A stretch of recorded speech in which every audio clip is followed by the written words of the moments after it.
ओम गण श्री महागणेशाय नमः। जय शिव शंकर। राधे राधे दोस्तों, कैसे हैं आप सब। दोस्तों, महाशिवरात्रि का पर्व भगवान शिव को अत्यधिक प्रिय है। इस दिन भोलेनाथ का सच्चे मन से स्मरण करने मात्र से ही भोलेनाथ प्रसन्न हो जाते हैं और अपने भक्तों के कष्टों को दूर करते हैं।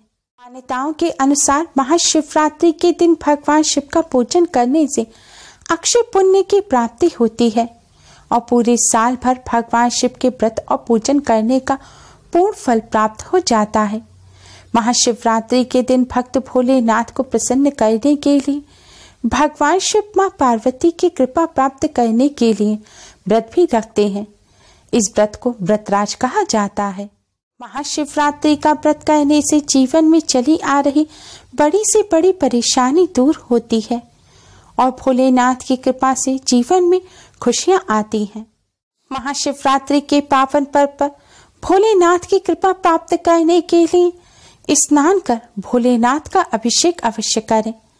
वैसे तो जल से अभिषेक कर सकते हैं, लेकिन पंचामृत से अभिषेक करने से सर्व सुखों की प्राप्ति होती है और कष्टों से छुटकारा मिलता है।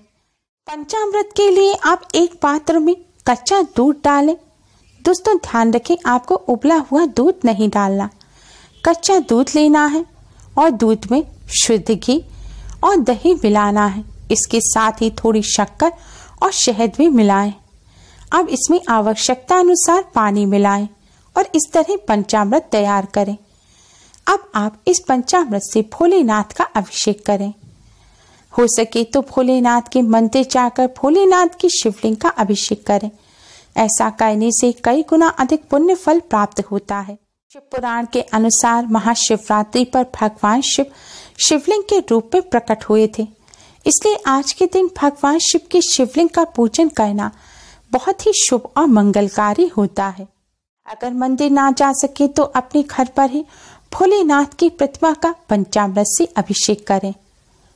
भोलेनाथ के जो भक्त गृहस्थ हैं उन्हें भगवान शिव के पूरे परिवार का पूजन करना चाहिए, यानी कि भगवान श्री गणेश, भगवान शिव मां पार्वती के साथ ही भगवान कार्तिकेय और नंदी जी का पूजन भी अवश्य करें।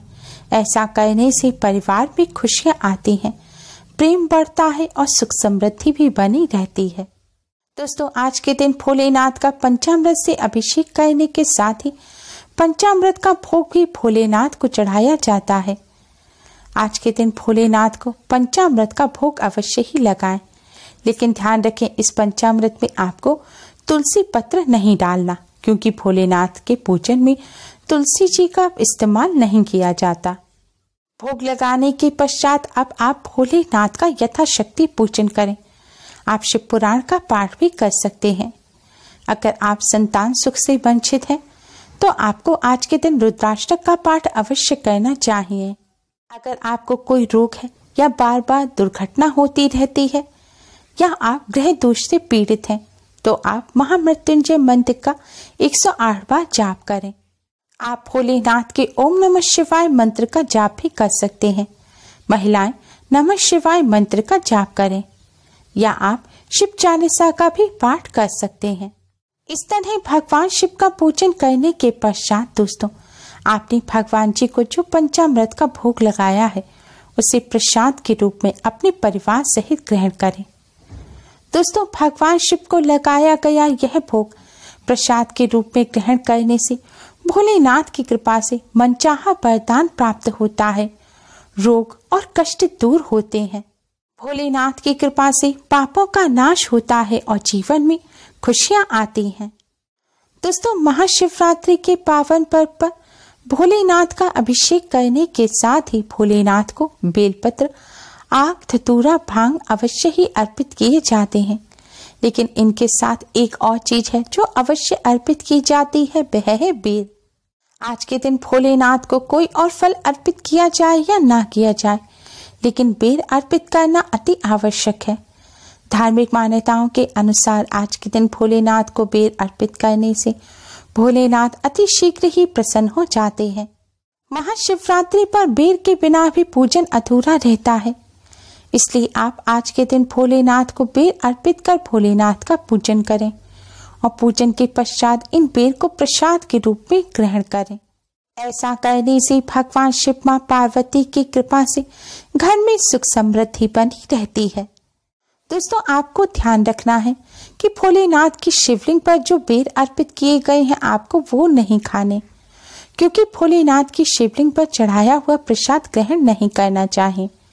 आपने अपने मंदिर में भोलेनाथ को जो भोग लगाया है बेर का, आप उसी प्रसाद के रूप में ग्रहण करें। दोस्तों, बेर के अलावा एक अन्य चीज का भोग भी आपको भोलेनाथ को अवश्य ही लगाना चाहिए, और वह चीज है खीर। जी हाँ दोस्तों, खीर भोलेनाथ को अत्यधिक प्रिय है। आज के दिन आपको पूरे शिव परिवार को खीर का भोग अवश्य ही लगाना चाहिए, लेकिन ध्यान रखें इस खीर में आप केसर ना डालें। यह खीर सफेद रंग की ही रखें और इसमें इलायची कूटकर अवश्य ही डालें। खीर का भोग लगाकर पूरे शिव परिवार का पूजन करें और फिर पूजन के पश्चात इस खीर को प्रसाद के रूप में ग्रहण करें। ऐसा करने से भगवान शिव मां पार्वती के साथ ही उनके पूरे परिवार का आशीर्वाद प्राप्त होता है। साथ ही चंद्रदेव भी प्रसन्न होते हैं।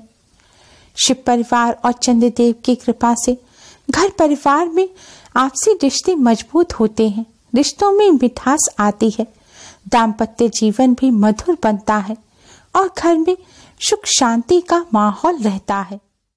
घर में सुख समृद्धि बनी रहती है और कष्टों से भी छुटकारा मिलता है। चंद्रदेव से संबंधित दोष भी दूर होते हैं। दोस्तों, अगर आपने महाशिवरात्रि का व्रत रखा है तो आपको सवा के चावल, जिन्हें व्रत के चावल कहा जाता है, उनकी खीर बनानी है। अगर आपने व्रत नहीं रखा तो आप सादा चावल की भी खीर बना सकते हैं। अगर आप खीर ना बना पाए तो खीर के स्थान पर आप दही में थोड़ी शक्कर या बूरा डालकर इसका भी आप भोलेनाथ को भोग लगा सकते हैं। दोस्तों, शिव परिवार के प्रसाद स्वरूप इस खीर को ग्रहण करने से पूरे शिव परिवार की कृपा प्राप्त होती है और मनचाहा वरदान मिलता है। दोस्तों, महाशिवरात्रि का पर्व भगवान शिव को समर्पित है। आज के दिन आप कुछ भी ग्रहण करने से पहले उस चीज का भगवान को भोग लगाएं। आप फल ग्रहण करें या भोजन ग्रहण करें, पहले उसका भगवान को भोग लगाएं और उसे प्रसाद के रूप में ग्रहण करें। ऐसा करने से कष्टों से छुटकारा मिलता है और भोलेनाथ की असीम कृपा प्राप्त होती है। आज के दिन केवल सात्विक भोजन ही ग्रहण करें। मीठ, अंडा के अलावा प्याज लहसुन का सेवन भी आज के दिन भूलकर भी ना करें। साथ ही व्रत रखने वाले भक्त आज के दिन सरसों के तेल का सेवन भी ना करें और ना ही नमक खाएं। आप व्रत का नमक खा सकते हैं। इस व्रत में अन्न भी नहीं खाया जाता। अन्न जैसे कि गेहूं, मक्का, बाजरा, चावल, सभी प्रकार की दालें, राजमा इत्यादि। अधिकतर लोग महाशिवरात्रि के व्रत में एक गलती करते हैं और वह है दूध का सेवन करना। महाशिवरात्रि के दिन केवल भगवान शिव को दूध अर्पित करें, दूध का सेवन ना करें। आप पंचामृत में दूध का सेवन कर सकते हैं, चाय कॉफी पीते समय दूध का सेवन कर सकते हैं, दही का भी सेवन कर सकते हैं, लेकिन दूध का सेवन भूलकर भी ना करें। दोस्तों, भगवान शिव ने अपने मस्तक पर चंद्रदेव को धारण किया हुआ है, इसलिए उन्हें चंद्रशेखर भी कहा जाता है। आज के दिन भगवान शिव को अगर सफेद रंग के मिष्ठान का आप भोग लगाकर उसे प्रसाद के रूप में ग्रहण करेंगे तो इससे आपको भगवान शिव के साथ ही चंद्रदेव की कृपा प्राप्त होगी। कुंडली में चंद्रदेव की स्थिति मजबूत होगी। चंद्रदेव की कृपा से पारिवारिक रिश्ते मजबूत होंगे और पारिवारिक रिश्तों में सुधार आएगा। दोस्तों, महाशिवरात्रि भगवान शिव मां पार्वती को अत्यधिक प्रिय है, क्योंकि इस दिन भगवान शिव का मां पार्वती के साथ विवाह हुआ था। इस बार की महाशिवरात्रि तो और भी ज्यादा खास है, क्योंकि इस महाशिवरात्रि पर भगवान शिव का प्रिय शिव योग भी बन रहा है। साथ ही पंचग्रही योग और परे योग का निर्माण भी हो रहा है। इन दुर्लभ संयोग में अगर आप यह एक चीज खा लेते हैं तो इससे पूरे साल भर भोलेनाथ की कृपा बनी रहेगी और पूरे साल भर धन संबंधी समस्या नहीं होगी। कष्टों से छुटकारा मिलेगा, जीवन में चली आ रही बड़ी से बड़ी परेशानी भी दूर हो जाएगी। आज के पावन दिन इनमें से किसी एक चीज को ग्रहण करने मात्र से ही भगवान शिव के साथ ही पूरे शिव परिवार की कृपा भी प्राप्त होगी और मनचाहा वरदान मिलेगा। उम्मीद है आपको हमारी ये वीडियो पसंद आई होगी। प्लीज लाइक करें, हमारी इस वीडियो को अपने फ्रेंड्स और रिश्तेदारों में ज्यादा से ज्यादा शेयर करें, जिससे वह भी इसका लाभ उठा सकें। हमारी और भी वीडियोस के लिए हमारे चैनल को सब्सक्राइब करना ना भूलें। Thanks for watching. Radhe Radhe. दोस्तों, आप सभी को KST राधे कृष्णा श्रृंगार परिवार की तरफ से महाशिवरात्रि की हार्दिक शुभकामनाएं।